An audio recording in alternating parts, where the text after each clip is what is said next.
We're getting close. It's about that time. A couple of admin things. Those of you that have filled out those cards that we were asking about, please pass them to the aisles. We'll be down to pick them up right now. If you do that for me, if you've got them filled out. You see our volunteers coming down, so if you'd pass them to the aisles, it'd be great. Let's go ahead and do that. Nobody's filled out any cards, huh? All right, I'm a college professor. Nobody leaves until those cards are filled out.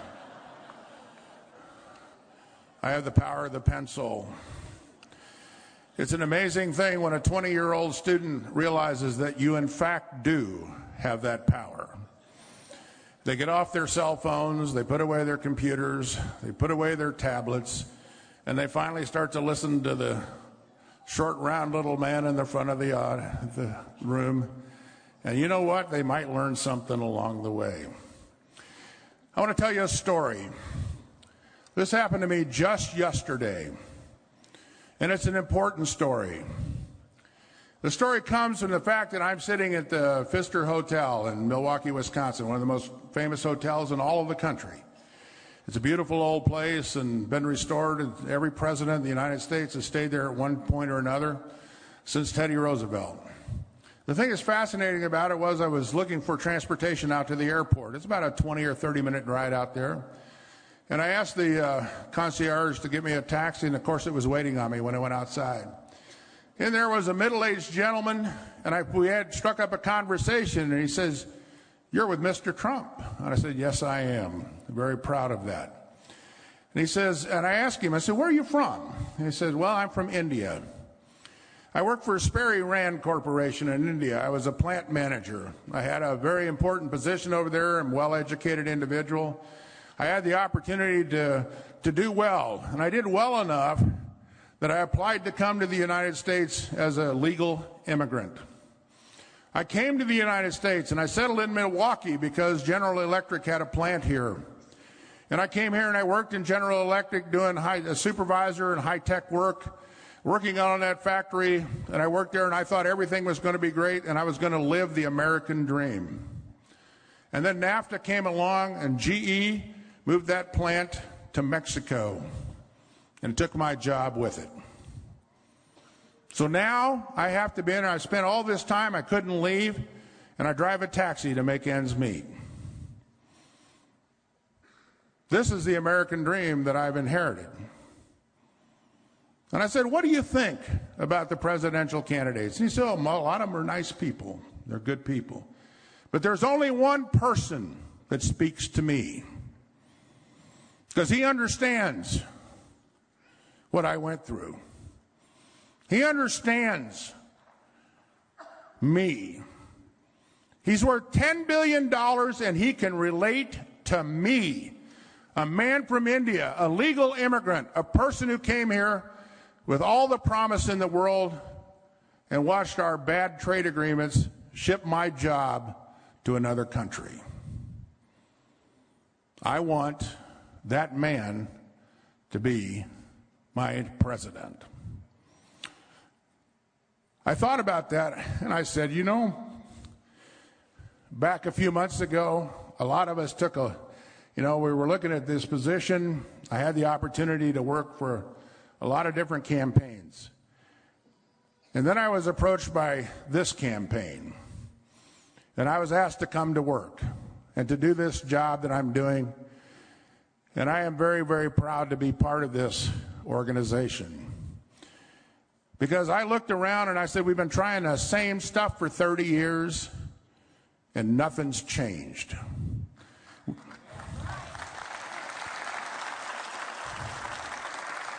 Many of us went out and sacrificed and worked our tails to the bone to win the House in 2010. Many of you know my race here, running for an open seat in the United States Senate in the state of Iowa. We're very fortunate. We went out there and we got Joni elected, and we won control of the Senate.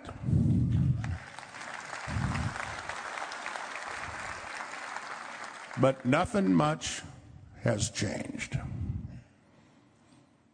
I got to make sure that I'm not ad-libbing too much here, so making sure that we're all ready to go. So we're all set here. So I'm here, so I'm going to tell you the rest of my story. I'm old enough to remember Ronald Reagan. Yeah. And Ronald Reagan sacrificed a lot, and he allowed, and he came out and supported Barry Goldwater. Not very many people did. And in October of 1964, he gave a speech. And the title of that speech was A Time for Choosing. And he said, it's time for us in America to choose. It's time for us to make a choice. And we have to make that choice, and we have to make it now. I've taken Ronald Reagan's words to heart, and I've made a choice. And the choice I've made is to support the next president of the United States, Donald J. Trump. Oh, whoa, this is great. This is great. Sit down. We'll have a little fun today. You know what I thought? I went out to see some of the folks on the ethanol. And good stuff and great people. Put a lot of people to work out here, too, I want to tell you. I just want to tell you that. They put a lot of people to work, and they're doing an amazing job. You know, the gloves are a little bit off. You know, we're down to like 81, 82 days till that big day on February 1st, right? February 1st. We know what that is. And people now are getting a little bit rambunctious. And that's a good thing. That's okay. And the, various candidates are starting to say things, some of which are true and many things are not true. And I guess I can be accused of that. But we will talk about the different candidates, some of the different candidates. I thought today would take some questions and answers, okay? So come up with some really good questions to make it interesting for everybody. And I love being here. I just love it. I love the place. I love the state. It's an amazing group of people, really amazing state. So I just, I've been here a lot. We're going to be here a lot. The last poll just came out, as you saw. We're leading, and hopefully we're going to lead by even more as we go by, but we're leading pretty good. So I came across a couple of things. I tweeted this out a while ago. And, we're talking about borders nowadays, right? Does anybody care about borders? You know what? Right? Without borders, we don't have a country. What is it? We don't have borders. They say, oh, you can't do that. You can't move people around. You can't do that. That's not nice. But we got to straighten out our country. It's like unbelievable. But here's something. I tweeted this a while ago, and it still holds true. If you cross the North Korean border, and if you do it illegally, you get 12 years hard labor. 12 years. I think you get more than that. Actually, I think they kill you, but we'll get to that because you have some where they actually do kill you. If you cross the Afghanistan border illegally, you get shot. Okay, so one you get 12 years, one you get shot, right? 2 Americans were imprisoned for 8 years after crossing the Iranian border. Now, you see that with our 4 hostages who we can't get out, even though we gave these guys $150 billion. We have great negotiators. By the way, I guarantee you I would have had them out. And I don't mean lately. We never even asked for them out because they didn't want to complicate the negotiations. Did you know that? They never asked. They said, we didn't want to complicate, so they didn't ask. We have 4 hostages over there. So in Iran, if you cross, you get 8 years. Well, these guys are in there. Certainly the minister, the pastor, Christian, he's in there for 3 or 4 years already. So I guess 8 years is right. So in Iran, you get 8 years. There's a $50,000 fine on another border, but there's a $5,000 fine for Americans crossing the Canadian border. What's nicer than the Canadian border? I mean, if you've got to cross a border, if you have your choice between North Korea, Afghanistan, or Iran, I'd take Canada every single time. Do we agree? Right? Do we agree? So there's a $5,000 fine. The Canadians are smart, $5,000. That sounds like good. That's like a trip. So we shouldn't even mention that one because that's not, Of course, if you don't have it, that's a lot of money, right? If you cross the United States border, so remember, the other ones, you get shot, you get this, you get imprisoned for many, many years, you destroy your life. If you cross the United States border illegally, you get a job, You get a driver's license. You know that's true. You get food stamps. You get a place to live. You get health care, housing, child benefits, and in many cases, education. You wonder why we're a debtor nation. You wonder why our country's going to hell. You look at that. And those are real statistics. I mean, that's what happens. In Los Angeles, 50% of the people wanting to get licensed right now are illegals. In California, they have a town council where everybody's suing everybody because they have a group of illegals that want to take over the town council. They want to run the town. They're illegals. They're illegal immigrants. And they want to run the town. So we have some serious problem. And I haven't read that yet. I haven't done that. But I just saw that today, and I said, you know, I put it out a long time ago. And it holds very true. We have a situation that's sort of interesting because we've been talking about illegal immigration. And I was happy to see, when I was with Macy's for a long time, they were very nice, and I did very well with ties and shirts and fragrances and all that. And when I announced that I was running for president, I said, we have a problem with illegal immigration. And the world went crazy. And if I didn't announce that, and I think if I didn't announce that, I don't think it would even be talking about immigration. It's a huge problem. And thank you. Stand up. Stand up. We love you too. Even though you're a male, I still love you. Never been my thing, but I still love you. Stand up. Who said that so nicely? Very nice, man. Oh, I love them too. I love everybody. We got to love everyone. We're in this thing together, folks. We got to get out of it. We owe $19 trillion. We got to get out of it. But I announced illegal immigration, and it was, I haven't given the full story, but I'll tell you it's sort of interesting. So I'm in New Hampshire, and I'm making a speech, big speech in front of a lot of people. Hello up there. Wow, look at all those people up there. Wow. We have another auditorium that's full, too. They didn't get the good real estate, so wherever you are, I'm going to come see you after I'm finished, but we think the world of you. You just didn't get the good real estate. These people have the good real estate. But, so Macy's, I sell shirts and ties, did nicely, not a big business or anything, but cute, and I liked it. And fragrance and cufflinks. See these cufflinks from Macy's? Some people think it's Harry, Winston, or Tiffany. It's actually Macy's. And they're good, Trump cufflinks. And when I announced we have a problem, illegal immigration, tremendous problem, people pouring across the border, many, many great people, but some are really, we got problems and tremendous crime. Thousands, tens of thousands of people in our prisons that we're taking care of and spending a lot of money.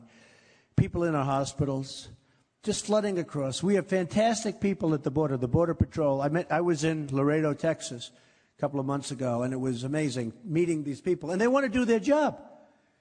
But they're told to stand down. They use that expression, stand down. So people walk in front. They're standing with, with $50,000 worth of equipment, and they're just told to stand down. And the people lose respect for them. They walk by them and they wave at them and come into the country.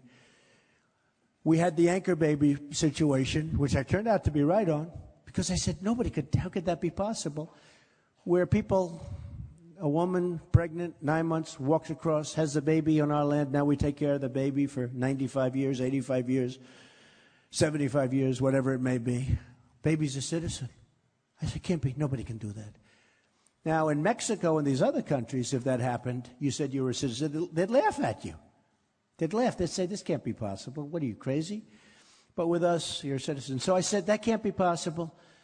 And everybody said I was wrong because they said, if you're born on this soil, you're immediately a citizen. And I said, I don't believe it. And we had a CNN reporter who, in New Hampshire, actually, where I was asked, he said to me, well, that's not a nice term. That's a derogatory term. I said, what is? Anchor baby. I said, what would you think I should call them? The child of an undocumented immigrant who came to the country 4 years ago, or whatever the number of years. I said, you mean every time I have to say the child of an undocumented immigrant who came to the country 4 years ago, 7 years ago, or whatever that happened, whatever the term. I said, no, thanks. I'll call it an anchor baby. It's descriptive. No, it's descriptive. No, it has to do with political correctness. I mean, just to get off track for a second, the word Christmas, you don't see it anymore. Do they see it in Iowa? Not that much, though. A lot of the stores, like I'm going to tell you about Macy's, but you go to Macy's, you know, a lot of the stores, they say happy holidays, happy this. And I'll tell you one thing. So I'm Protestant, but if I win, you're going to see Merry Christmas. And you know what? We can have other things too. But you're going to see Merry Christmas again, because I don't see it anymore. I don't see it. Remember, it used to be automatic, not politically correct or incorrect. It was just automatic. It was Christmas. It was called Merry Christmas. Then all of a sudden they started taking it off and off and off. And now they'll show like a red wall. That's Christmas. But they'll have nothing on it. So we're going to go back to Merry Christmas pretty soon. We're going to go back to Merry Christmas. So I was right on the anchor babies. And I was right because if a person comes in illegally, they're not coming in legally, has a baby. And everybody said, oh, you'll need a new constitutional amendment, which takes many, many years, and the chances of getting it are almost impossible. And now it finds out that some of the great legal scholars are actually writing major pieces saying Trump was right because of the fact, and there's language in the 14th Amendment, that because of the fact that they came in illegally, the baby was here illegally, you don't have to do it. We're talking about hundreds of thousands of events a year, tremendous amounts of money. But because of the fact this was illegal, you don't have to take it. All it needs is a simple act of Congress, which can be done quickly. And we should be doing it. And I'll be pushing that very hard. Believe me, I'll be pushing. We don't want to be a sucker. You know, we want to take care. Hey, we all have a big heart. We all have a big heart. But we can't do the things that people wanted to do. We're destroying our country. And we can't do it anymore. And that'll end. That'll end. Like it is for every other country. I mean, almost nobody does it. We're the only ones that do it. And they come from all over. They come from Mexico. They come from Asia. Why not? Have the baby born over here. Come, let's take a vacation. Baby's born. Take care of the baby. Great. I mean, how stupid are we? I got a little lucky on that one. I really had no idea. It just didn't make sense. And then all of a sudden, these great geniuses from Harvard Law School, they were all saying, Mr. Trump is actually right. Now they're analyzing it. The bottom line is, I was right. Because it's common sense. Can't happen. Can you imagine going to Mexico, having a baby, and you say, congratulations, you're a citizen of Mexico? They wouldn't even know what you're talking about. They'd laugh you out of the country. A group of people was there last week, very successful people, and they overstayed their 2-week period. They get a knock on the door from the police in Mexico. Why are you here? And this is a very spoiled guy. He was a little embarrassed in front of his group. Some police officer said, why are you here? You know, it's not exactly cool. Why are you here? Oh, well, we just want to stand next. Well, have you signed your papers? Have you made a request of the government? By the way, they're right. I'm not saying wrong. I think it's right. It's the way something's supposed to be run. It's right. The hardest place in the world just about to become a citizen of is Mexico.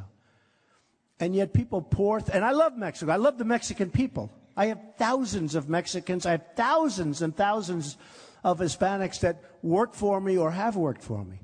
I've created tens of thousands of jobs. Tens of thousands. You know, when I filed my papers, they were big. The biggest ever filed by a factor of many. I jokingly said to your newspaper that I have a store that's worth more money than Mitt Romney. You know, remember that? The famous article. They said, what are you talking about? I said, yeah, I have a store that's worth more than Mitt Romney. And the paper, your paper, went out and said, that's insulting, that's hard. And they checked it, it was actually true. It was pretty cool. A lot more. Fifth Avenue real estate, it's amazing, right? But, so we have a situation where we're going to take care of our country, where we're going to use common sense, and where we're going to be proud of ourselves again, because we're not proud of ourselves anymore. We're embarrassed. We don't win anymore. We can't beat ISIS. We can't beat Iran at a trade deal or at a nuclear deal. We can't beat China. China's killing us. We're losing $400 to $500 billion a year. Billion! When I saw the number, I said, you mean million? They said, no. By the way, 500 million is a lot, right? If we were losing 500 million, I could see that. It's 505 billion. I mean, it's impossible to even believe. How do you recover from things like that? You recover by getting smart people to make deals. That's what you do.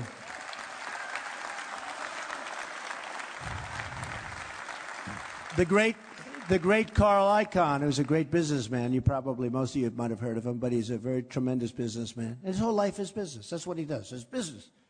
Like 24 hours a day, business. And he endorsed me. And he endorsed me because he understands me. He knows I do good. He knows I'm smart. I'm not going to let us be ripped off anymore. You know, when I go out to different places, and I go to a lot of different places, we have a level of passion that's unbelievable. It's unbelievable. We go to Dallas, we have 20,000 people. We go to Oklahoma, we had 20,000 people.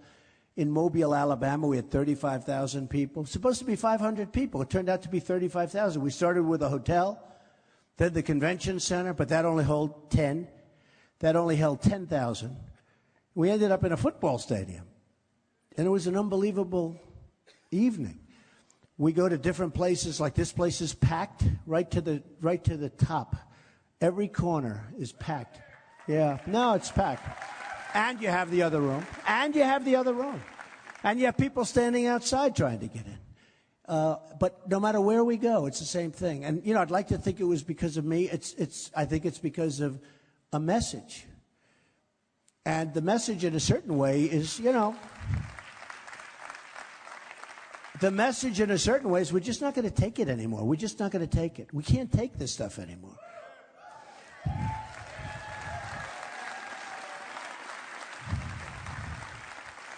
I have a great company. I built a great company, which frankly, if I didn't, I guess I wouldn't be doing this, because it was why would we be following that, right? But I built a great company, some of the great assets of the world, some of the great real estate assets of the world, very little debt, tremendous cash flow, iconic assets, some of the, Doral in Miami, many buildings all over the place and all over the world. And I deal with people all over the world. And it's just sort of an amazing thing. I watch, and I love doing that. We bought Turnberry in Scotland and Doonbeg in Ireland and all of these incredible places. And I love doing it. But every time I turn on the news, I'd see such stupidity. I'd see Sergeant Bergdahl, a traitor, a no-good, dirty, rotten traitor.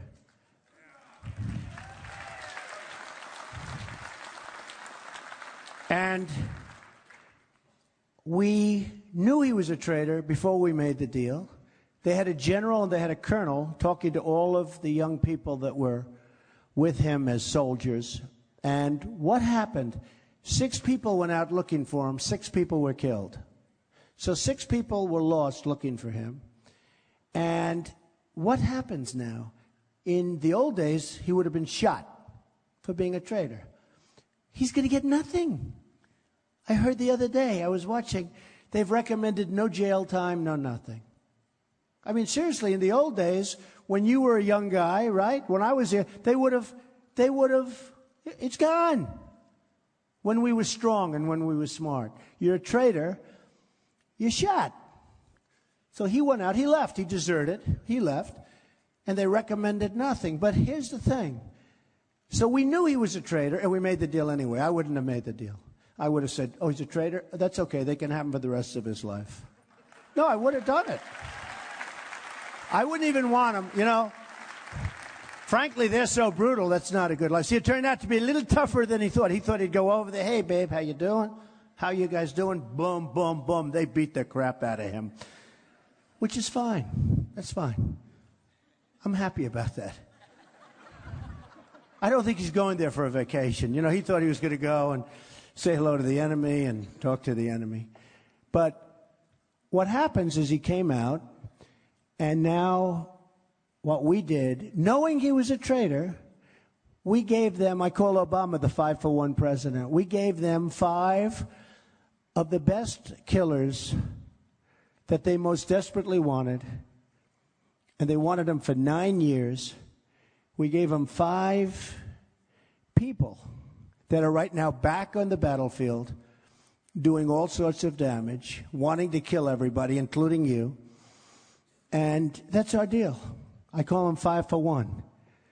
And the one's no good. Frankly, I'd take the one, drop him right back where the hell he came from. You know, you want to know the truth. I really would.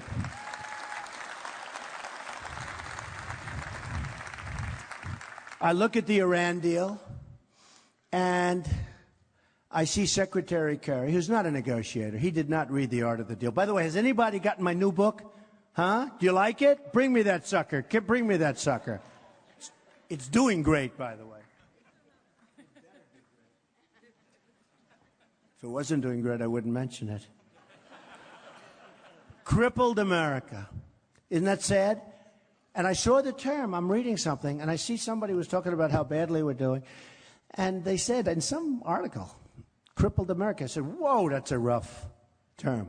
Crippled America, right? By the way, have you read it yet? Huh? Did you love it? It's doing, it's amazing, but I don't believe in being a critic. I hate critics. You know, these guys, they criticize, but they've never been able to do anything themselves. Like a theater critic, a movie critic, any kind of a critic. A political critic. How about these political critics? Are they the worst of all? They're up here. They're all over the place. Look at them. A guy like a Karl Rove, what a dope this is. This guy spends, no, think of it. This dope spends $435 million last cycle. Didn't win one race. And I saw a couple of the ads. They were so bad that I thought they were made by the Democrats. I said, it's a great ad. Who did that ad? I might use that person. They were made by him. $435 million. Now, I wonder how much of that he gets. You know, you hear about the money. But I wonder how much of that he gets. Because a lot of these fundraisers, you know, it's a scam. This whole thing with the PACs, super PACs, is a scam. And they control every person except me. No, it's true. And I don't know, frankly. Well, let me sign this book for this guy. He's been standing for 20 minutes.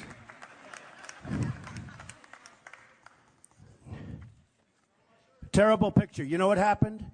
Simon & Schuster, who's like the Harvard of book companies, they wanted to do this book so badly. And they sent this fantastic photographer. He took the best pictures of me I've ever had in my life. I said, am I really that handsome? I was smiling. I looked happy. I looked great. But the book, the subject matter isn't so great because, you know, we don't have exactly like we're beating Japan. We're beating India. We're beating anybody. We're not beating anybody. We don't win. We never win. We never win. We make equipment. We give it to our so-called allies, who we don't even know who the hell they are. One shot's fired, they all run, and ISIS takes our beautiful brand new Humvees, armor-plated.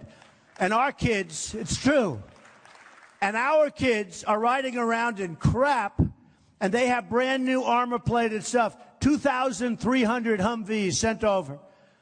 A couple of shots are fired in the air. These guys run like a bunch of thieves, which they are. Our allies, our allies. And ISIS picks up the weapons, the Humvees, the this. It's just incredible. Whatever happened to General George Patton? Whatever happened to MacArthur? No, whatever happened to these guys? We have those guys. You know, we have guys we have incredible guys. West Point. I went to school near West Point. These guys are tremendous guys. We have them. We got rid of one of our best generals because he used foul language. I want a guy that uses foul language. So I had a picture taken, and the picture is horrible. And I said, that's the one we have to use. Because this picture, I didn't know they were taking it, and I have no smile. I'm just sitting there, and it's mean. But we have to be mean now. We can't be, right? Terrible picture. He said, no more Mr. Nice Guy. This is not. Friends called up and said, that's the worst picture I've ever seen. I had all these beautiful smiling pictures. You know, how can you say crippled America with a picture? Right? Here you go, baby. I love you. Thank you. So we have to find ourselves, and I will find it, because that's what I do. I find great people. You know, deals, I've been a great deal guy. And deals are only, when you think of it, they're only people. It's about people. All deals are about people. And that's what I like. That's what I love doing. I've always been treated nicely by the financial press because it's a little bit simpler. But the political press is brutal, you know, no matter what. I had a thing the other night. They did polls, you know, the 7 polls. Drudge was fantastic. Drudge is great. You guys all know that. Time magazine, I was on the cover recently, but I have no power over Time. And they had all these polls. Slate, like 6 or 7 of them. And I won every poll. And then you turn on, Trump was okay. Debate. Trump was okay. I said, what do you mean okay? I won every poll. 40, 50, 60,000 votes cast for each one. I won them all. And then I turn on the television. How did Trump do? Oh, he's okay. He was very low key. He was very low key. I don't know. I say low key. I'm screaming at Kasich. Right? I'm telling Carly, whatever the hell her name is, Fiorina, I'm saying, will you stop cutting in? No, everybody that talks, she cuts in, cuts in. You know, I'm raising my hand. I'm trying to be a gentleman. And they're giving me questions. And I thought the moderators did an excellent job, by the way. They really did. I think they did. I think they did, all 3. I think they did a fantastic job. It was an elegant debate. I said it. It was an elegant debate. But if these guys are cutting in, Kasich, I have a headache from this guy. In fact, I actually said, let Jeb Bush talk. It's true. And Jeb didn't know whether to thank me or not. He goes, thank you, I think. He wasn't sure. But I was being serious. Let him talk. Kasich, guy's bugging. Oh, he's terrible. And he had a bad debate because he looked angry. And angry's okay in the right place. But you had people that I didn't think did very well. But it's amazing because, you know, you see the people that are legit and the people that are honest, and then you hear them talking. And political commentary is very, very dishonest. And you have some bad ones. George Will is a bad one. Bad guy. He's a bad guy.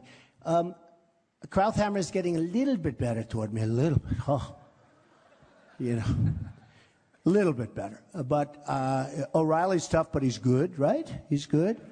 I think he's good. Some of these guys, I mean, they have some guys, Stephen Hayes. If I were Abraham Lincoln, who's a great orator, actually, they say. Who the hell knows? I mean, I didn't get to watch him. But Abraham Lincoln. If I were Abraham Lincoln and I gave the greatest remarks you've ever heard, how about the Gettysburg Address? You know, I'll do something like that. No good. It wouldn't be good. No, not good. Didn't do a good job. Oh, good. If my name was Trump. If my name was Honest Abe, it's the greatest thing he's ever heard. So, you know, you have that. I actually saw it with a friend of mine. A guy was leaving. I won't mention names. But he's a bad guy. But he's somebody that I like, okay? And he was going to critique one of the candidates on television. And he had to be there in 2 hours. So he's leaving my office. I said, where are you going now? I'm going to critique a candidate. Oh, good. Good. Well, good luck. Oh, no. I know what I'm going to say. I said, well, wait, but the candidate hasn't spoken yet. It was a big speech for this particular candidate, who's a sad figure. He said, no, I know what I'm going to say. I said, the person hasn't spoken. Doesn't matter. I hate the person. I'm going to say stiff, horrible, bad speech. I said, supposing it's a good speech, doesn't matter. I'm going to say bad. And I said to myself, that's what actually happens. The media is very dishonest. Unbelievably dishonest. Unbelievably. They're bad. They're bad people. Now, you have some good, and you have, you know, obviously, you have some good ones. And I've met some really good people, media people, in the politician business, in the political business. But But you have some unbelievable scum. You really do. God, they are just absolute bad people. And they're so totally dishonest. And this case of this guy leaving my office tell me that he's already written his remarks about this event that hasn't even taken place. And they were horrible. And then I see him later, 2 hours later on television. The speech was horrible. It was stiff. The guy actually did a good job, and I'm hearing what a disaster he was. It's no different. It's no different. And it's very unfair. And it really forces a lot of good people out. You know, people have told me, and I've always heard this, when you're a very successful person, successful even, but if you're really successful, I've always heard from the time I'm a little boy, you cannot run for president. You can't. I never understood. I said, I wonder why that is. But I do understand that, you know. I've done hundreds and hundreds of deals. They never talk about any of the good ones. When you do hundreds of deals, hundreds of transactions, and, you know, obviously most of them are good because I'm worth like many, many billions of dollars. They're good deals. And the only reason I say that is because if they're not, then I shouldn't be the one negotiating with China. And believe me, I will be good. I'm going to be good. But I get a call from this sleazebag reporter a couple of weeks ago. We're doing a story on this. 4 deals. Now, they happen to be 4 not good deals, but I made money on all of them. You know why I made money? Because you see a really good guy when you can make money on bad things. Markets change. Lots of things happen. So I said, Mr. Trump, we're doing a story on Bing, Bing, Bong, and Dat. I said, well, what about the good deals? No, we've decided we don't want to do. Oh, you only want to do, so you're going to take a tiny little percentage, you're going to do sort of. And I said, you know, I made money on all those deals. And it was bad, a lot of bad things. Markets were terrible. Markets crashed. Not my fault. Markets crashed. But I always blame, you know, it's my fault. It's always our fault if we're involved. But I said, you know, I took those deals and I made them really good, and in one case, great. Better than if the market stayed good. Actually better. Does that make sense? I made it better. Called the bank. I did a number in the bank. I'm very proud of myself. I did a lot of, you know, these bankers are not the nicest people in the world. Just don't feel bad. Somebody said, well, you hurt the bank. I said, the bank is vicious. It's headed by one of the most vicious people on Wall Street. Who cares? And that's the way I feel. So they'll do a story, or they did a story. I don't know. I don't even read this stuff anymore. I get so much publicity, I don't even read it. It just morphs. It's like a big morph. But so dishonest. I say, will you do a story about the good deals, which are by the hundreds? No, we're not interested in that. Oh, that's fair. That's nice. You're not interested. So we have a lot of issues. And I tell people, because it's important for the people to know, I talk about the press all the time. I do 2 things. I talk about ratings because I find ratings interesting. They said the other day, why are you always talking about ratings? You're always talking about ratings. Isn't it terrible? Nobody else does. I said, that's because I'm in first place. It's true. It's true. I mean, it's incredible. You know, the other day, you saw, probably most of you saw the debate where they put Trump number 1 and Carson number 2. I'm number 1, he's number 2. It's okay. And you have number 3, number 4, number 5, number 6. Then you have the guys in the end who, you know, hopefully they get out pretty soon. By the way, that's the other thing. Why are they staying? Why do these people stay? George Pataki, he's got nothing. He was a terrible governor of New York. He couldn't have been elected dog catcher. He decided not. He couldn't have been. If he ran for dog catcher, he wouldn't have. And he's running for president again and again. Then he didn't even make the child stage 2 days ago. And I hear he's still not quitting. He's got 0 chance. And I know him. He was terrible. And you have others. I don't want to insult them. Is it okay if I don't insult them? Lindsey Graham. No. No, Lindsey Graham, he's a senator from South Carolina. He is. Yeah, he talks like a tough guy. You know, the tough guys don't talk like tough guys. You need smarts. The tough guys. A lot of the times, the tough guys, they're the weak ones. But he talks about, we'll go into Syria, and will this, and will that. And we don't want Russia dropping bombs on ISIS. We want to do it ourselves. Oh, great. Right. Genius. He's a genius. Then they say, oh, Lindsey Graham, he knows so much about the military. Look where we are, folks. This is the Lindsey Graham. We lost with Iraq. We lost with Libya. We lost with everything. Where do we have a victory? He's tough. This is the one. He gave me his phone number because he wanted me to make a campaign contribution years ago. And I made the speech. I said, I wonder if this number still works, right? Because he started knocking me. He was perfectly nice. And all of a sudden he realized he was going nowhere. He was in the doghouse in the polls. And all of a sudden I was a bad guy. So I said, let's call him, folks. And they started calling. It was actually quite funny. But he was up on the stage the other day talking about being a tough guy. He's tough, so tough. We'll end up in World War III over Syria. I'm tougher than all of them, believe me. And if we're going to fight, we're going to fight. But it's going to be something important. We're going to end up... We've been in the Middle East for so many years, the longest wars. Afghanistan now is our longest war. And by the way, Afghanistan, of all of them, is probably the place we should have been, maybe in the first place, because you're right next to Pakistan. Pakistan has nuclear weapons, not a good thing. You know that I all said we should never go to Iraq, and I said that in 2003, 2004. I wrote a book, The America We Deserve, where I said in 2000, before the World Trade Center came down, where I said there's a guy named Osama bin Laden in my book, and we better watch him. And I saw him a couple of times on television, and a friend of mine who's in the military told me, bad guy. And they said, bad guy. And I'm writing this book, and I said, there's a guy, Osama bin Laden, and we better do something about him, because he's going to go under Iraq, and this is what I said in the book. And 3 years later, the World Trade Center came down with him. And I'll never forget, 2 weeks ago, I'm watching Joe Scarborough, Morning Joe, good show. I don't know if anybody knows, but it's a good show, right? And somebody's saying, you know, Trump actually, and they had the book, they said Trump actually predicted Osama bin Laden would come in and do something very bad, World Trade Center. And he said, yeah, but when did he write it? And they looked, they said 2000. Whoa! He goes, that was before. That's unbelievable. He said that before. He's the only one that predicted it. And I wasn't even in government. And I predicted. Now, who knew this was going to happen? But I would have taken that guy out just based on his threats. We got to know where to fight and when to fight.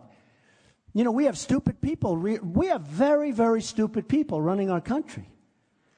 Very, very stupid people. And they say Lindsey Graham, the same old stuff, McCain and this one, that one. These guys have been fighting for 20 years. We got nothing. We've got nothing. In Iraq, we spent $2 trillion. Could have rebuilt our country. We spent $2 trillion. We lost thousands of incredible soldiers. We have wounded warrior soldiers all over the place. No arms, no legs. These are the greatest. I love them. They're the greatest. They're much more brave than I am. These are the greatest. The way they live their life. No, they're incredible. I see them working out. They're working out. They're really badly injured, but they're working out. I wouldn't be working out. I'd probably be watching television. Who the hell knows? These people are amazing. So, $2 trillion, right? Thousands of deaths, wounded warriors, all over. We have nothing.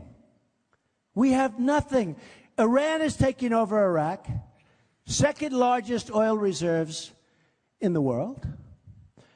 Iran is taking over Iraq. So, when it happened with Iraq, I said you shouldn't go in. And a delegation came to see me from the White House because I get, for whatever reason, without PR people, without anything, I don't do it on purpose, for whatever reason, I get a disproportionate amount of publicity. Do you agree? Do you guys agree? Look at these guys. They're still standing. Will you sit down? You people are great. Sit down. Look at them. You must like me to be standing. Look how handsome. He's better looking than his father, much, right? But, so what happens is you look at Iraq, And I said, don't do it. And a delegation comes to see me from the White House that they'd like to, have me cool. I say, but you're making a mistake. You're going to destabilize the whole Middle East. Because you had Iran and Iraq that always fight, right? Years I read about wars. Iran goes 10 feet this way, then 10 feet. They were the same. They were like twins, same strength. Then Saddam Hussein would use gas, and they'd use gas, and we'd read about it. I said, yeah, but if you do that, you're going to destabilize because you're going to knock the hell out of one, and the other one's going to come in and take it over. It's pretty simple. I mean, you don't have to be a total genius to figure this out, even though I am a genius, okay? So you're going to, right? So they go in, they knock it out. I was very vocal about it. I said, you're making a mistake. And by the way, I'm more militaristic than anybody in this room, just so you understand. I'm going to make our military so strong, so powerful. I'm going to take care of our vets like nobody's ever taken care of our vets. Our vets are being treated horribly. And by that, I mean the wounded warriors also. They're being treated so badly. Our wounded warriors are being treated badly. Our vets, that whole group of people is being treated. I mean, the illegal immigrants are being treated better than our vets in many cases. And that's pretty sad. That's pretty sad. So I said, you're making a mistake. Don't do it. They did it. Okay. So now they're in. I'm building buildings. Okay. I'm building buildings. What do I have to do with this? I hated it. Then I saw what happened. Then it turned out there were no weapons of mass destruction. And you know why we thought there were? Because, first of all, we had faulty intelligence because we didn't do that right either. But we thought they were because Saddam Hussein used to say that in order to scare Iran. Makes sense, right? My theory. This is the Trump theory on war. But I'm good at war. I've had a lot of wars of my own. I'm really good at war. I love war in a certain way, but only when we win. We never win. By the way, when was the last time we won a war? We don't win anymore. Our wars are always politically correct. We don't want to win. We don't want to this. So anyway, we go in, and we have this horrible situation with Iraq, and now it's a total mess. All right. So now we have our president come in. Our great unifier, President Obama. He's going to unify our country, right? Except he turned out to be the great divider. Did you ever see anybody so divisive as this? Did you ever see anybody so divisive? I figured the one thing about him, in all fairness to McCain, it would have been impossible. The place was not doing so well, and he shouldn't have won. Romney should have won. Something happened to Romney. He choked. I always said, he choked. For a month and a half before the election, you didn't even see him. Say what you want about Obama. He was on Jay Leno. He was on David Letterman. He was all over the place. And I said to these people, I was backing Romney. I said, when are you going to go on television? He wouldn't do Hannity. And Hannity's he's a friendly guy. Do Hannity. Sean, he's on your side, I think. I know. Do O'Reilly. Do Greta. Do people. Please go and tell. Well, I don't think we need it. I think we have it in the bag. I said, I don't think so. I'm really good at this stuff. I don't think you have it in the bag. But you know what? Even if you do, pretend you don't, because you work harder. Then he announces he's building a 12-car garage in Malibu, California. So remember that fiasco? This is not what people, and the horses, his wife has horses. Anyway, he loses. We should have won. That was one we should have won. We had a failing president. We had a bad economy. Everything was good for us, and he lost. And that's a shame. So you have Obama go in, and Obama makes the announcement that we're leaving Iraq on a certain time. Now, I said, just from a common stance, and I will tell you, the polls have come out on, and I love this stuff. They come out on leadership. I was number one by, like, everything. Many times. I mean, many times. I don't mean I was up 2 points. I mean, many times. On military, I was up. On terrorism, I was up. Can you believe it? Way up. By many times. By times. Not like 3-9. Like, I don't know, CNZ, you're over there. It's like 38 to a few points. And then, for the economy, it was like beyond belief. The only thing I don't do so well is not everybody loves me. I don't know. And I'm actually a nice person. You know? No, it's true. I mean, my weakness is that people don't know if I'm a nice person. Who the hell cares? We got to straighten out our country. I mean, you can put Jeb in there. You can put this lightweight Marco Rubio in there. Put him in there. He's a lightweight. It's not going to happen. If you do that, it's not going to happen, folks. You're just kidding yourselves. You're just kidding yourselves. We got to bring our country back. We need somebody that can do it strong. A woman came up to me. And said, Mr. Trump, I'm voting for you. You're strong. You're the one I want. But do you think you're nice enough to be president? She said that. I said, you know what? Honestly, ma'am, I don't think this time it's going to matter about niceness. I think it's going to be like I really am competent. I think it's all about competence. It's about leadership. I mean, when I lead by leadership by many times, economy by many times, in the military I lead. And people see that in my book. I said Osama bin Laden. They see that. The president didn't know about Osama bin Laden, but I do, and I'm building buildings in Manhattan. Why do I know about him and military doesn't? And I wrote him in the book. You have to see it. People have gone out to buy that book because nobody believes it. Osama bin Laden, mentioned in the book. I think it's like 2 years before the World Trade Center came down. And I said, this time it's about something special. It's about competence. We got to bring our country back. With all of that debt, with all of the problems, with people wanting to decimate Social Security that people have been paying into for years, and now they want to raise the age, they want to cut the benefit, they want to do everything. With Obamacare, which I will repeal and replace quickly. Believe me. Believe me. Believe me. And what people don't know is that Obamacare is phenomenal for the insurance companies. They're making a fortune with it. And you know, the states, like Iowa, if I want to have an insurance company in Iowa negotiate on my stuff in Manhattan, in New York, they have artificial lines around every state where people here can't negotiate. They can't come in. Those guys can't come into Iowa and negotiate. So I get these guys, they walk in. How we doing, folks? Well, very few bidders. They get a monopoly. And they're smart. They'd rather have a monopoly here, a monopoly in New York, a monopoly in California, than have to compete all over the country where they have a chance at 50 states plus, right? Because it's smart. They're making a fortune. They were big contributors to Obama and his campaign. Now, think of this. We had a website that cost $5 billion and still doesn't work. But here's what's happening.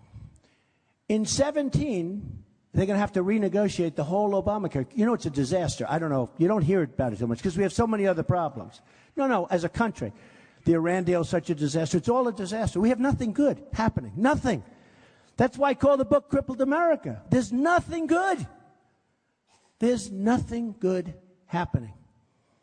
The only thing they point to is, well, we killed Osama bin Laden. Well, let me tell you. Let me tell you. You're the president. You're sitting there. These great guys that we have working between the Navy SEALs and the great people, they call up the president. They say, Mr. President, we have Osama bin Laden. He goes, oh, what should we do? Do you want us to get him, Mr. President, or not? Okay.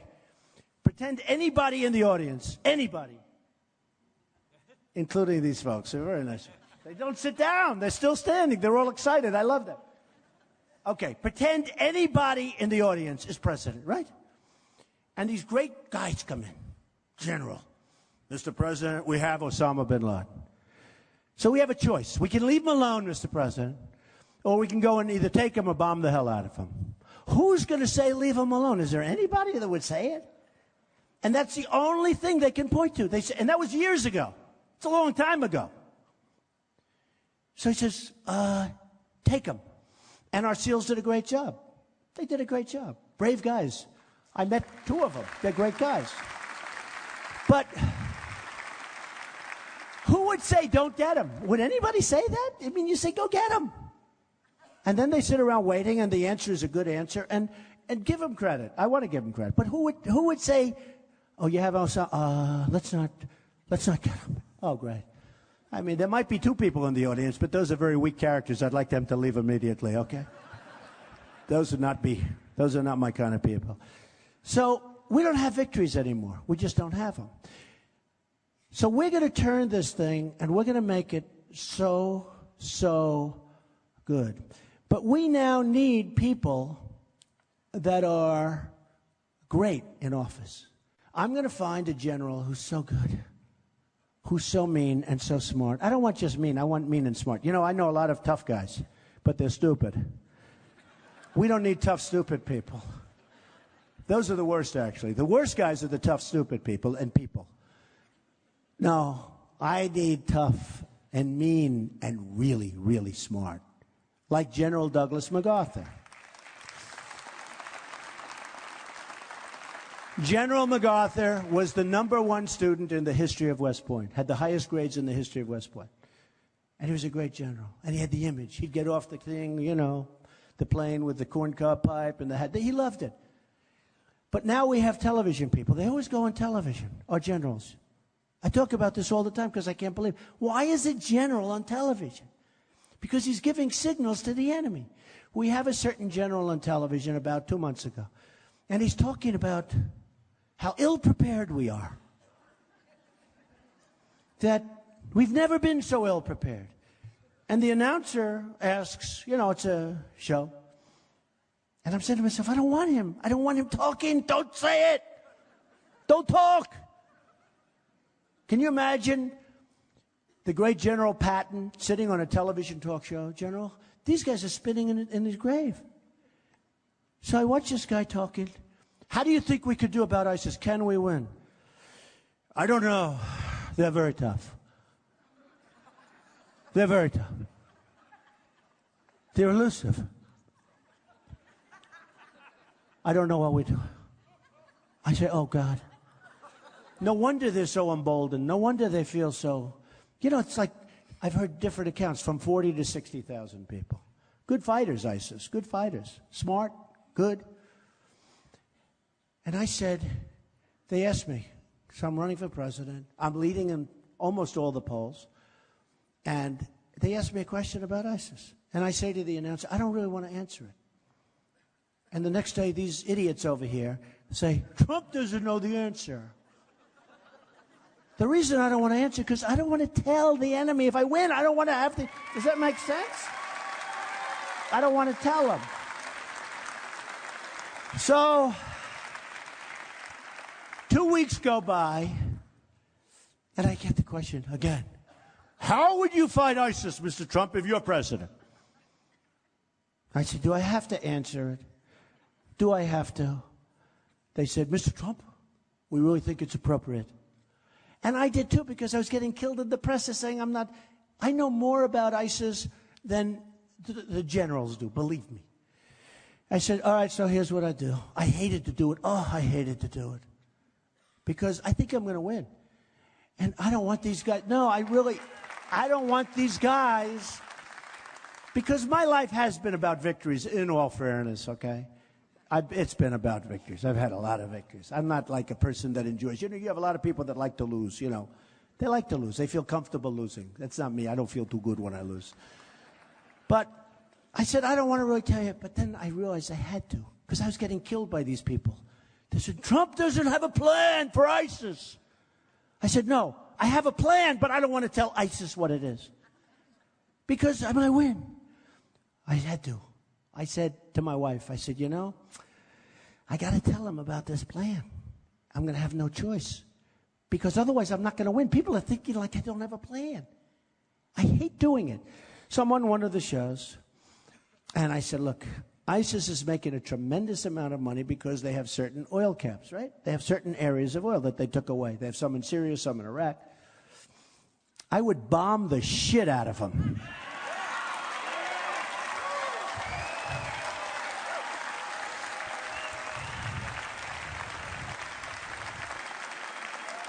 I would just bomb those suckers. And that's right. I'd blow up the pipes. I'd blow up the I'd blow up every single inch. There would be nothing left. And you know what? You'll get Exxon to come in there in 2 months. You ever see these guys, how good they are, the great oil companies? They'll rebuild that sucker brand new. It'll be beautiful. And I'd ring it, and I'd take the oil. And I said, I'll take the oil. ISIS is making millions of dollars a week. Millions of dollars with oil. Now, they're also getting money from Saudi Arabia. Can you believe it? They're getting money from other people. They're getting money through the various banking systems in the Middle East, which are very complex systems. Very, very, I study banking systems. I mean, who's taken advantage of banks more than I have? I'm a professional. Nobody. I love banks. They're the greatest. But you know what? ISIS is making a fortune on the oil. So I said, oh, and I hated to do it. I actually did it low-key because I just hated to do it. Does that make sense to anybody here? I hated to do it. And I said, that's what I do. I'd bomb the hell out of them. I'd then get Exxon, or I'd get, I'd bid it out. I'd bid it out. You get this one, you get this one, you get this one. They'll rebuild it so fast. They're incredible what they can do. It really is amazing. And it'll be brand new, beautiful, and I'd ring it. The soldiers wouldn't be in danger. I'd ring it. I want to protect it. And we'll take the oil forever. When we left Iraq, I said, take the oil. Everyone said, oh, that's terrible. That's a sovereign country. They're a bunch of thieves, these guys.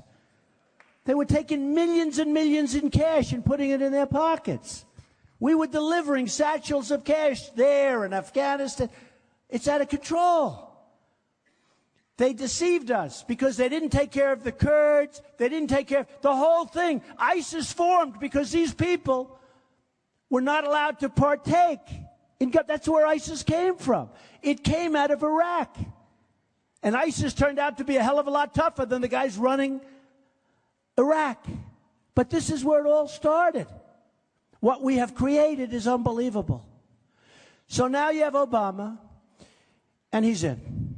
And I don't blame him for that, but I blame him for the way he got out. Because he said, we are leaving on a certain date. Do you remember when he announced the date? And everyone said, oh, the enemy's not as strong as they were, in the meantime. The enemy's not as strong as they once were. They're strong. They said, why the hell should we fight? You may think that they want to go to wherever they go. They really don't, if they can avoid it. So they pull back. They say, this schmuck is going to leave on a certain date. What do we have to kill ourselves for?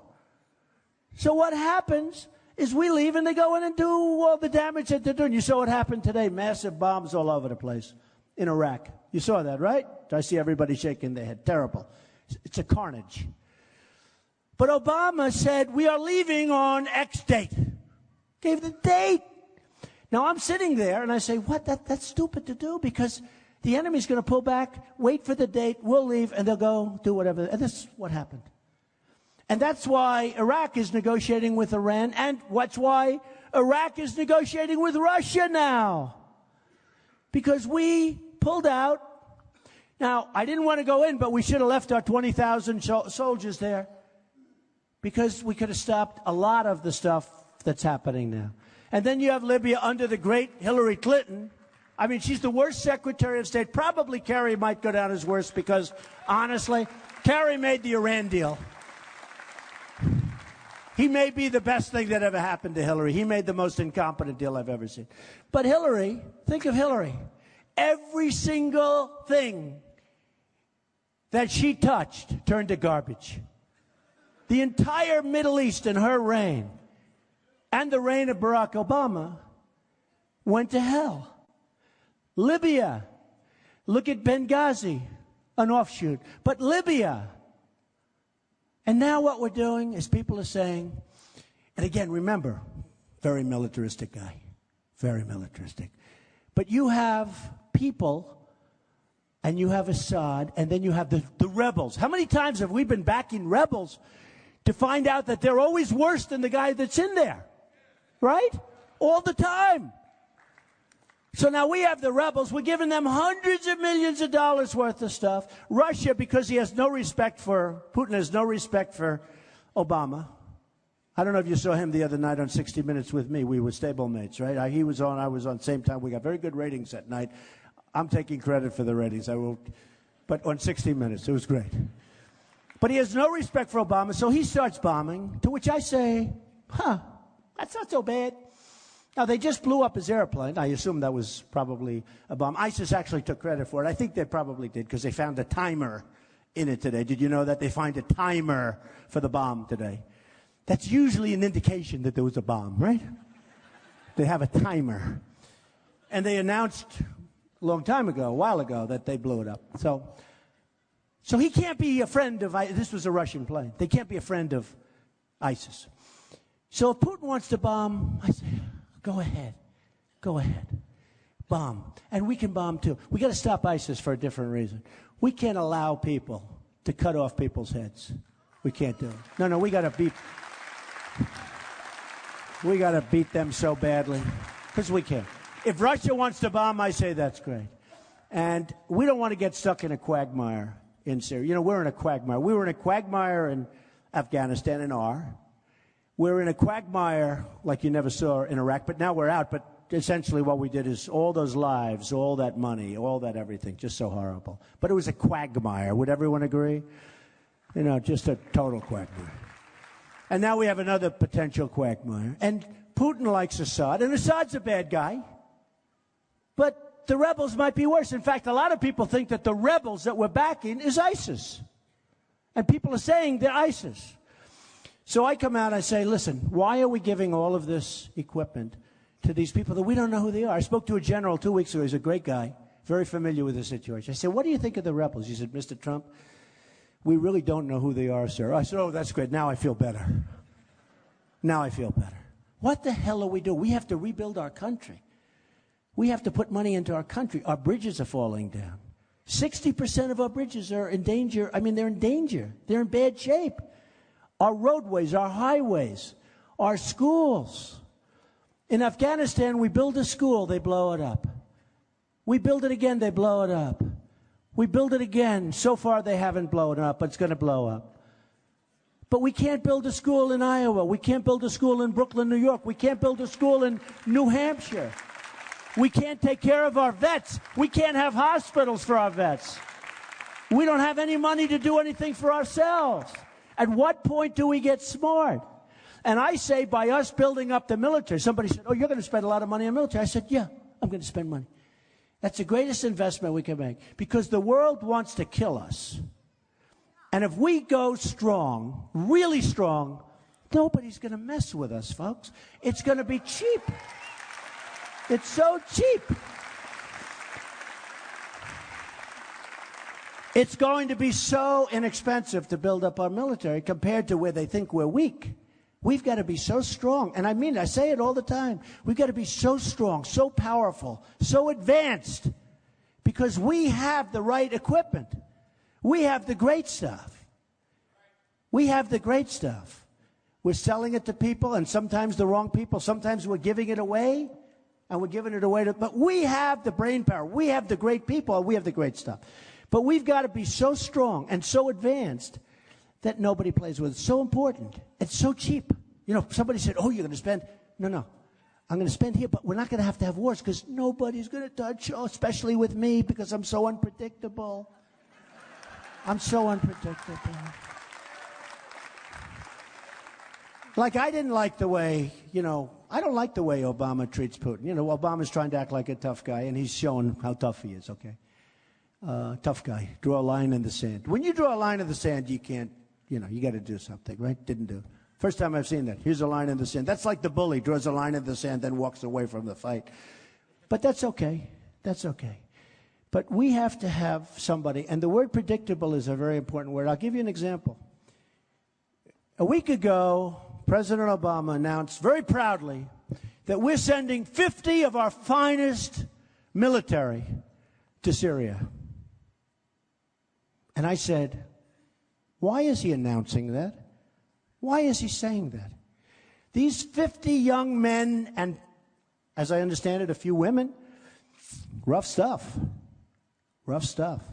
Why is he saying that they're going there? Why does he have to make that announcement? To sound like a tough guy? First of all, 50 sounds ridiculous. Okay? Sort of like if you're going to do it, do it. Or if you're not going to do it, don't do it. But he's sending 50. These 50 people are now targeted like you never would believe. This enemy is not a stupid enemy. Remember Obama said they're the JV? They're not the JV. They turned out not to be the JV. I want to make them the JV. I want to make them less than the JV. But they're getting stronger and stronger. And every time they have a mental and moral victory, they become, they're better at the internet than our people are. And it's our baby. They're recruiting people from our country to go over and fight. And then we take them back. We take them back. Because the Democrats and the Republicans, I'm more disappointed in the Republicans than the Democrats. I'm a Republican. I'm a conservative guy. We take them back. We let them come back into the country. Automatically, you cut them off. You can't come back ever. It's crazy. It's crazy. It's crazy. So I've watched stupidity at a level that I've never seen before. It's only going to get worse. I know Hillary. I'm from New York. I've always been friendly. I get along with everybody. I was criticized. You're friendly with Hillary. You're friendly with this one. Yeah, I'm friendly with everybody. One of the magazines recently, very nice, said I'm a world-class businessman. It's true. I built a great company. I got to get along with everybody. If I need permits here, if I need permits there, if I need a recommendation from a Democrat to another country, I can get anything. I can get anything. I know the system better than anybody. They said, you're not that political, are you? I'm more political than all these politicians. My whole life has been politics. Now, I've been on the other side where I've been a giver. I was the fair-haired boy. I gave a lot of money. I gave $350,000 to the Republican Governors Association. Total waste of money. Total. No, I gave a lot of money. And I didn't get a letter of thank you. I didn't get a letter of, I'll tell you the story sometime, but I didn't get a letter of thank you. But I'm a very political person. We have to be smart. We have to be sharp. When you have a president, he's got to be unpredictable. You can't have a president you can't have a president that makes an announcement that we're sending 50 wonderful young people over to fight. And these people are waiting for him over there now. They didn't know they were coming. They didn't know they were coming. And now they're watching and looking, and they want to take him out. And they might be successful in taking him out. We can't have that. We need really, really, really tough, smart people, or we're not going to have a country left. So, just a couple of more things. Border is very important. Israel is very important. Israel has been treated so badly by Obama. It's beyond belief. I have so many Jewish friends and they're really good friends and great people, and they supported Obama, and it's almost like automatic. It's like, oh, we're having a fundraiser. He's been a horror. He's one of the worst things that's ever happened to Israel. President Obama is one of the worst things. I mean, that Iran deal. Bibi Netanyahu is a good guy. I actually did commercials for his re-election, if you can believe it. I'm one of the only celebrities. He wanted me to do a commercial. I did a commercial. He won, so I'm happy, okay? But he's a good guy, and he's devastated over it. Because that deal is going to lead to nuclear proliferation. And he made a terrorist nation rich. Gives $150 billion. And they can self-inspect. Forget about the 24 days. How about the self-inspections? Where they are going to do their own inspections and report back. And these are evil people. And these are people that truly hate us. You see with the flags, the American flags, they're being burned all over the place. They're rejoicing. If I make it a deal, and if I go out to lunch, and I see the people on the other side saying how stupid I am, he's so stupid, this guy, what a stupid deal he's making. I've been reading for 9 months what a stupid, and these guys keep chugging along. Okay, we'll give you that. No, we want this point. No, we'd rather not give you that. We want it. Okay. This is Kerry. Kerry said, it's very important for us to get this point. No, but it's very, very important. No. Okay, we'll take it. This is our negotiator. We could have doubled up the sanctions, tripled up the sanctions. They would have called up and begged for a deal. We could have said the following 3 years ago. Can you believe how long this deal has taken? Somebody said to me the other day, one of the big magazines, how long should the Iran deal have taken? A day. I said, but maybe a week. if things are bad, because you know right away. But think of it. You should have gone in and said, before we start, we want our prisoners back. There's 4 of them. We want our prisoners. Before we start, not now. I met the wife of the pastor. She's so lovely. She's devastated. She doesn't know the husband's been there now, what, 4 years? A Christian. He's there because he's a Christian. So I would have said, look, and by the way, this is not 25% or 75%. This is 100% I get him back. I'll do this for myself. It's so easy. I would have gone in and said, we got to get our prisoners back. You don't want them. You don't need them. Your people don't even know you have them. Very important for us. And you'll make a better deal if you give them back because there'll be goodwill. It's goodwill, right? You got to give them back. They would probably say, no, we cannot do that. We can't. I said, bye-bye. Bye. I leave. It's over. Double up the sanctions. They'll call within 2 days. Please come back. We would like to start the negotiation. I said, where are our prisoners? Here they are. I'll guarantee you one thing. If I win, those prisoners will be back before I take office. That I can guarantee you. I can guarantee you. They will have hell to pay. I guarantee you those 4 prisoners will be back before I take office. Guaranteed. It is so disgusting. Now they say the other day that now the deal is done. They're getting all of this money. Now they want to negotiate for the prisoners. Okay, you heard this. They don't want to give us 4 back. They're only going to give us 3, but they want 19 in return. And the guy goes, and many other things. And I just want to turn off the television or throw something at the television because I get so angry when I see it. We want many other things. And you would have had them for the deal. First of all, I would have never given them back the 150 anyway. I mean, the only thing that I would say could have made it a little more complicated and might have taken an extra week or 2. I would have never given them back the money. I would have said, the money is off the table. Let's start negotiating. And you know what? I would have won that negotiation. With the 150, it's a no-brainer. We never even asked for the prisoner because they said it was going to make it too complicated. Never even asked for him. But the money, I would have never given back, which makes it tougher. Would have taken me an extra week or 2 probably, okay? But we've got to be smart and we've got to be tough. So, we have candidates running. You have Hillary, who's a disaster, but let's not worry about her. We got to get there first, okay? First, you got to beat these other guys, okay? So forget about Hillary.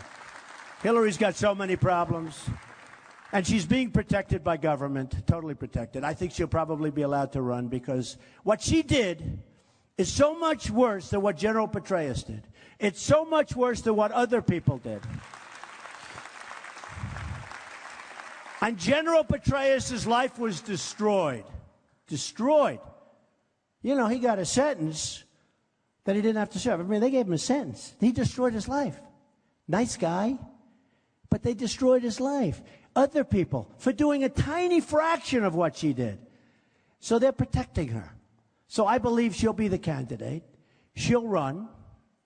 Don't forget, there's a statute of limitations on that whole thing. But she's going to run. She's going to be the candidate. And she's going to lose. She's going to lose, I'm telling you. She's going to lose.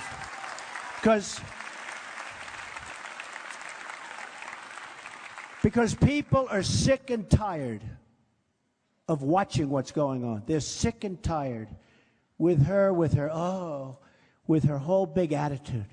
And she's playing the woman card up. That's all she has. Honestly, outside of the woman's card, she's got nothing going. Believe me. She's playing the woman's card, big league. And I know so many women, they said, I wouldn't vote for her. If you gave me $1 million, I wouldn't vote for her. So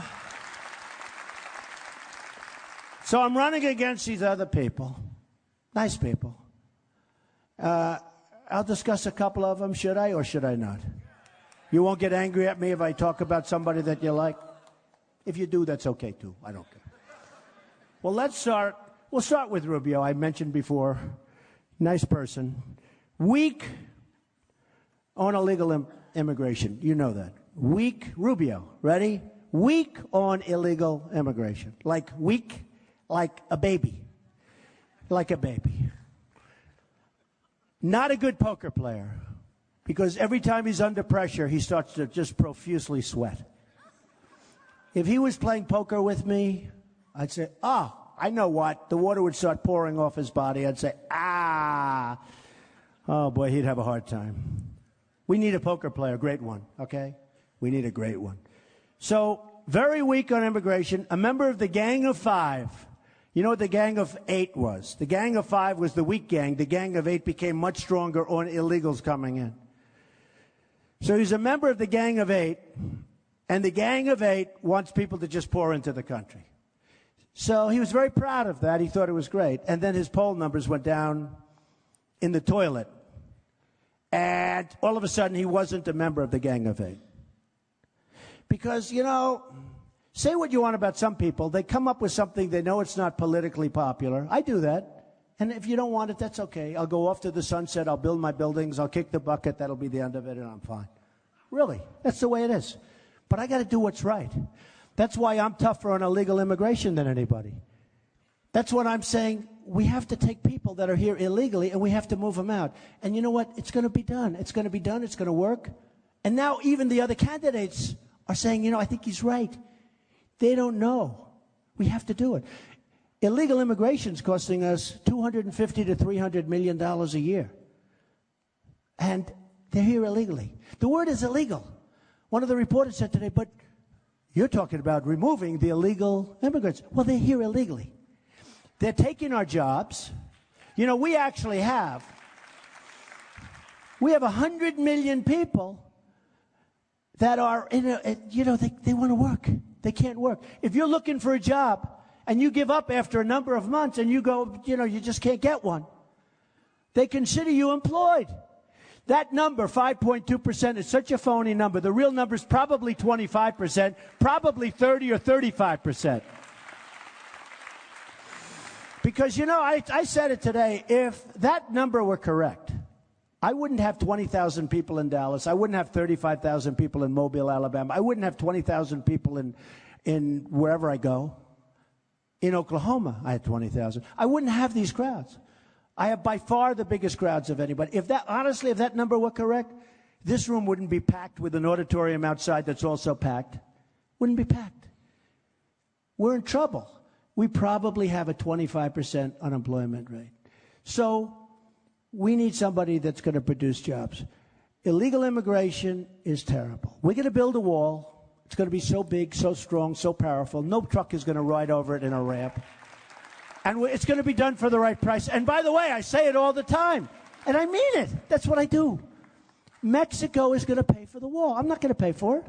We're not paying for the wall, folks. Mark my words, we're not paying for the wall. Now, these politicians, honestly, I don't want to say it about everybody. Most of them are lightweights. They don't know how to negotiate. They don't know the first thing.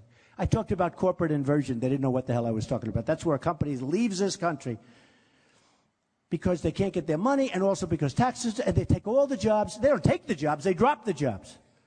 Many, many companies are leaving the United States. They used to leave New York for Florida. They used to leave here. Well, actually, here they left for Mexico, okay? I mean, you lost a lot of companies that went to Mexico from Iowa, okay? You know the story on 60 Minutes, that great place, right? You know the name of the place I'm talking about in Iowa? Great place where their companies went down to Mexico, and we're going to have actually a news conference in a couple of weeks with those folks. But so much trouble. It's not going to happen anymore. It's not going to happen anymore. China's not going to take our jobs anymore. And I'm a free trader. Somebody said to me today, the Wall Street Journal is... These people don't know what they're doing. They don't know what. Hey, think of the Wall Street Journal. They bought it for $5 billion a number of years ago. Now it's worth $500 million. And then they tell us what to do. It's worth $4.5 billion less than what they paid. And now they're telling us what to do. They wrote an editorial about me today that was totally false. On TPP, they said Trump said during the debate that China was part of the trade pact. Well, I didn't say that. I said China's going to come in through the back door. After everything's done, China's coming in through. And I've been saying this thing for a year in many speeches. And they said Trump didn't know I knew better than them. I'm the one that told them it was 6,000, almost 6,000 pages. And nobody reads it. Except for the other sides in the other countries. They've read it. But it's a terrible deal. So we need smart people. Now, Rubio, bad on immigration, bad on a lot of things. I'm not going to say too young because who knows? I think I could have done a good job when I was his age. So I'm not going to say too young. A lot of people say, oh, I think he's too young. I don't know that he's too young. He will not be an inspiring president. And he's not tough enough to be a president. He's not tough enough. And I will not call him a lightweight because I think that's a derogatory term. So I will not call him a lightweight. Is that okay with you people? I refuse to say that he's a lightweight. Okay. Now, Bush, I said he was a low-energy individual. And it killed his campaign. Who ever heard of that? People said, you know, he's right. But we don't have to talk about Bush because it looks like he's out, right? We only want to talk about the ones that... Cruz, it's hard for me to say anything bad about Cruz because he says such good things about me. He's always saying I'm amazing. So I'll save that for when he gets nasty because, I mean, at some point he's going to have to get nasty, right? But he's been very nice to me. No, he's been nice. And I've been nice to him, and I like him.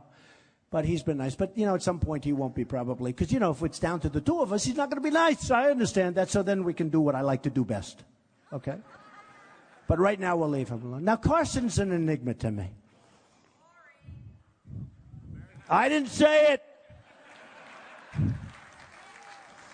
Carson's an enigma. He wrote a book. And he's doing great in Iowa. He's second in the polls. With all these professional politicians, I'm first, Carson's second. And I don't understand it. I really don't understand it. Because he wrote a book, and in the book he said terrible things about himself. He said that he's pathological and that he's got basically pathological disease. Now, he wrote this, I guess, before he was running for office or thought that he was running for office. And I don't want a person that's got pathological disease. I don't want it. Now, I'm not saying he's got it. He said it. This isn't something that I'm saying, oh, he's a pathological liar or he's got I'm not saying it. He said he's got pathological disease. He actually said pathological temper, and then he defined it as disease. So he said he has pathological disease. Now, if you're pathological, there's no cure for that, folks. Okay? There's no cure for that. And I did one of the shows today. And I don't want to say what I said, but I'll tell you anyway. I said that if you're a child molester, a sick puppy, you're a child molester, there's no cure for that. There's only one cure. We don't want to talk about that cure. That's the ultimate cure.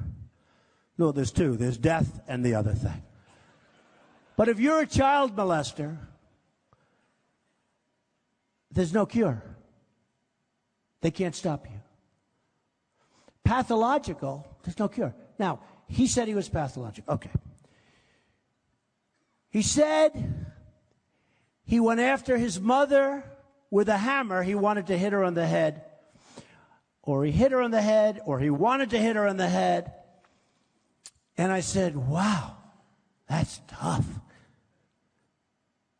Man, did anybody in this audience ever go after your mother to hit her on the head with a hammer? Okay? So he went after his mother. This is in his book. This isn't me. I'm just trying to save you the cost of a book.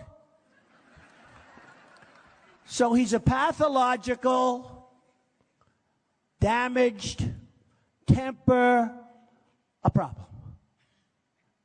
Then they talk about my tone is a little bit tough. Give me a break. Bush, I don't like his tone. We have people, their heads are being cut off in Syria if they're Christian and for a lot of other reasons. And he doesn't like my tone. That's the problem with this country. We need somebody with tone. We need somebody with tone.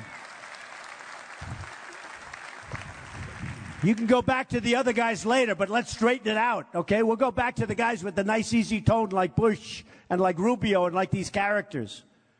But you need somebody with tone. Hillary said the same thing.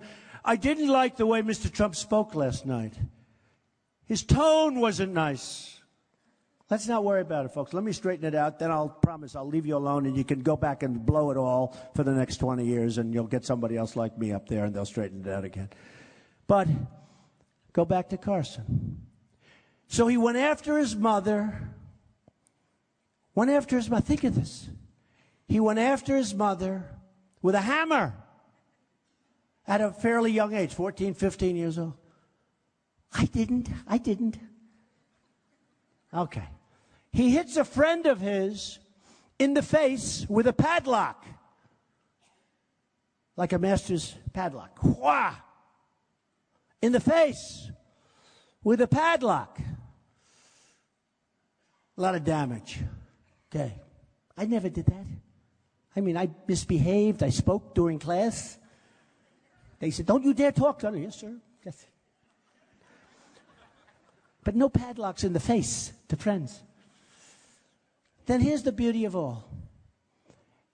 He took a knife and he went after a friend and he lunged that knife into the stomach of his friends. But lo and behold, it hit the belt. It hit the belt. And the knife broke. Give me a break. Give me a break. Give me a break. The knife broke. Let me tell you, I'm pretty good at this stuff. So, I have a belt. Somebody hits me with a belt. It's going in because the belt moves this way. It moves this way. It moves that way. He hit the belt buckle.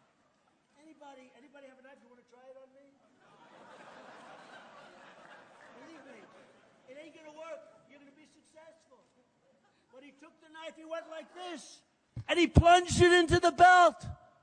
And amazingly, the belt stayed totally flat. And the knife broke. How stupid are the people of Iowa?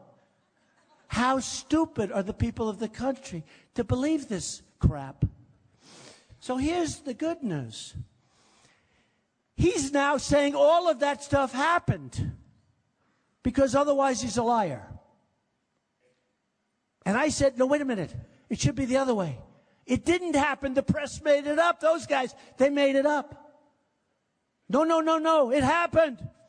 How dare the press not believe me that I went after my mother with a hammer, that I hit somebody in the face with a padlock, that I tried to stab a friend of mine whose name was Bob, but now it's changed.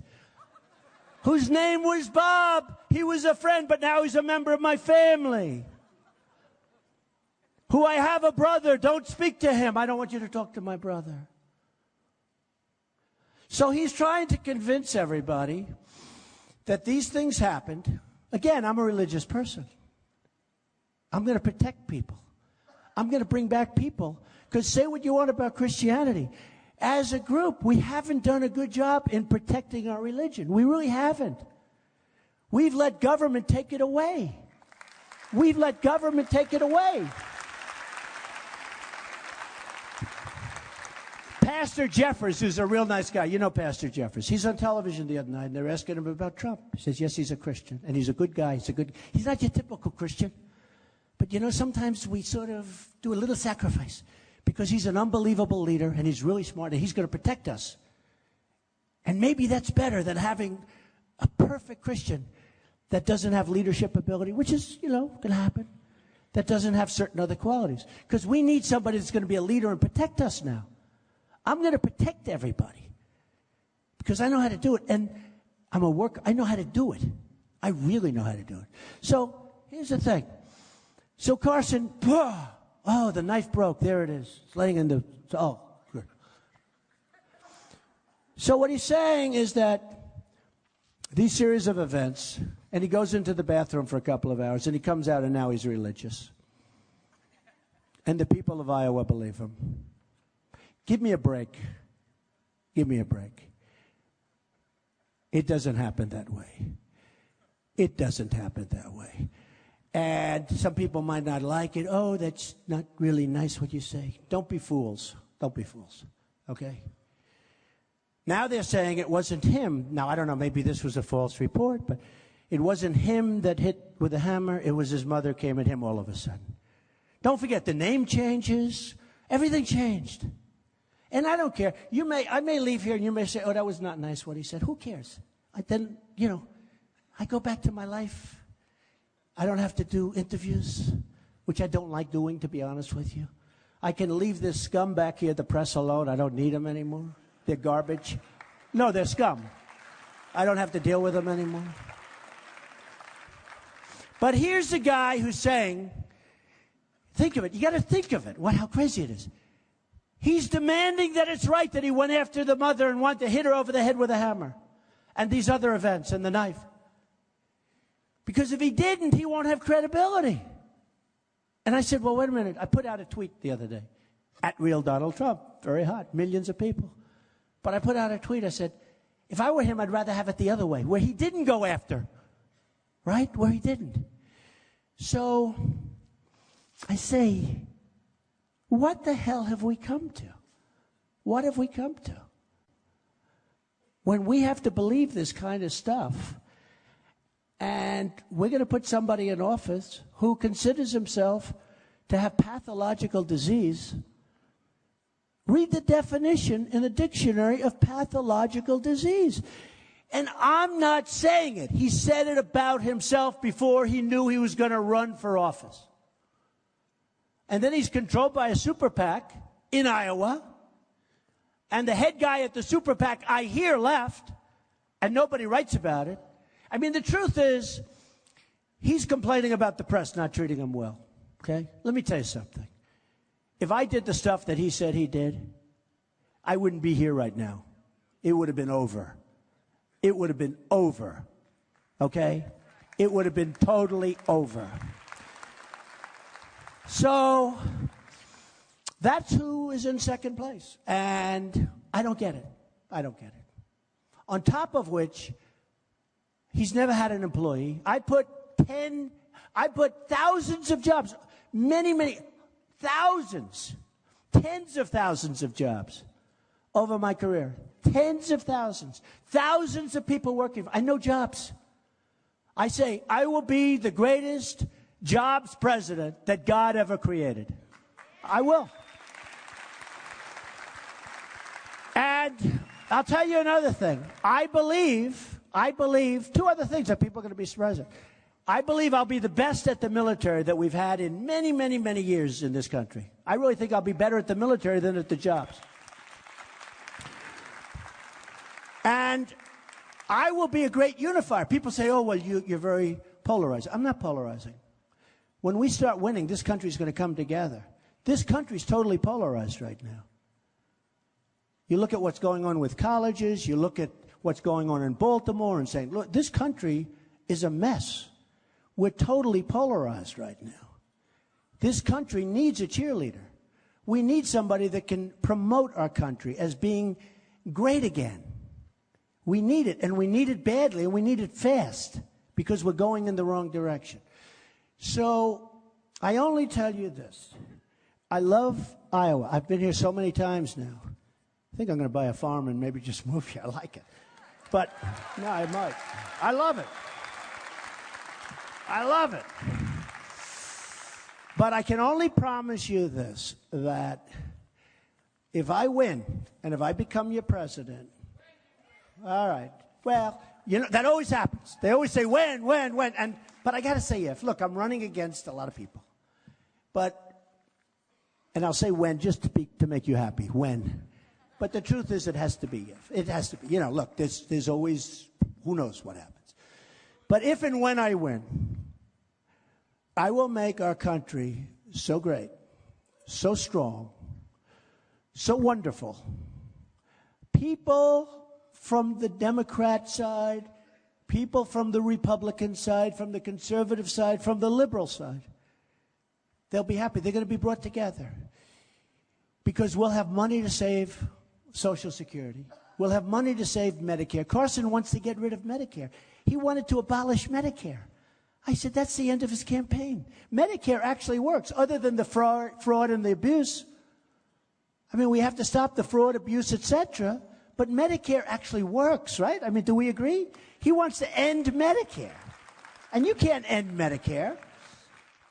So when I win, you will be so proud of your country. And you're going to remember this night. This is a special night. This is funny.